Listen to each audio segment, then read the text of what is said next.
नकल करने का अंजाम। नमस्कार साथियों, आइए हम आपको आज एक बहुत ही बेहतरीन कहानी सुनाते हैं। एक बार की बात है, किसी गांव में बहुत ही गरीब किसान रहता था। वह किसान एक समय अमीर व्यक्ति भी रह चुका था। वह जब अमीर था तब भी और आज गरीब होने के बाद भी वह दूसरों की मदद किया करता था। वह जितना हो सकता था वह दूसरों की मदद करता था। वह किसान जब भी मंदिर जाया करता तो ईश्वर से धन मांगता ताकि वह दूसरे की मदद कर सके। ऐसे ही कुछ समय बीता। एक दिन किसान ने एक सपना देखा कि अगले दिन तुम्हारे घर पर एक साधु आएंगे। जब भी वह तुम्हारे घर आए तो घर के अंदर आते ही उनके सर के पीछे एक डंडे से उनके सर पे डंडा स्पर्श करना, और डंडा से स्पर्श करते ही वह डंडा पूरे तरह से सोने के बन जाएंगे। इस तरह तुम फिर से एक अमीर आदमी बनकर फिर से दूसरे की मदद कर सकते हो। अगले दिन ऐसा ही हुआ।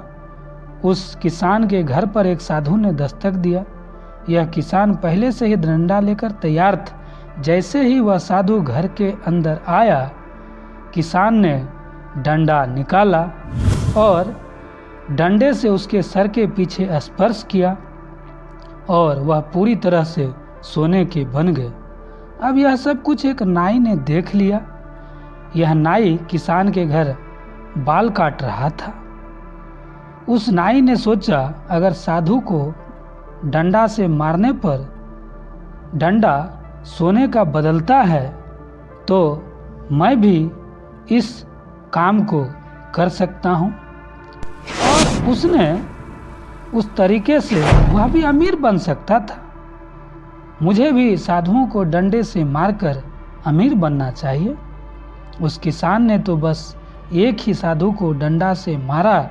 मैं एक से ज़्यादा साधु को डंडे से मारकर उससे भी ज़्यादा पैसे वाला बन जाऊंगा। यह सोचकर नाई ने कुछ साधु को अपने घर पर भोजन और दान के लिए बुलाया।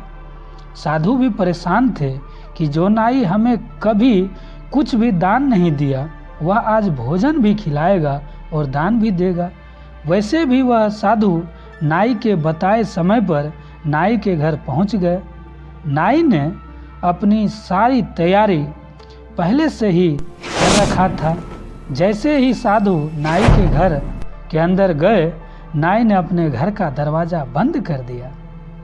उसके बाद नाई साधुओं को डंडा से मारने लगा, लेकिन कोई भी साधु सोने का ना बना। साधु नाई को इस तरह से मारने का कारण समझ नहीं पा रहे थे।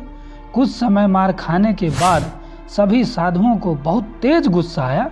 साधु ने मिलकर नाई को खूब पीटा। नाई को मारने के बाद वह नाई के घर से बाहर आया। यह कहानी हमें सिखाती है कि कभी भी किसी का नकल नहीं करना चाहिए। ये कहानी आपको कैसी लगी? अगर अच्छी लगी हो तो कृपया चैनल को अवश्य सब्सक्राइब कीजिए।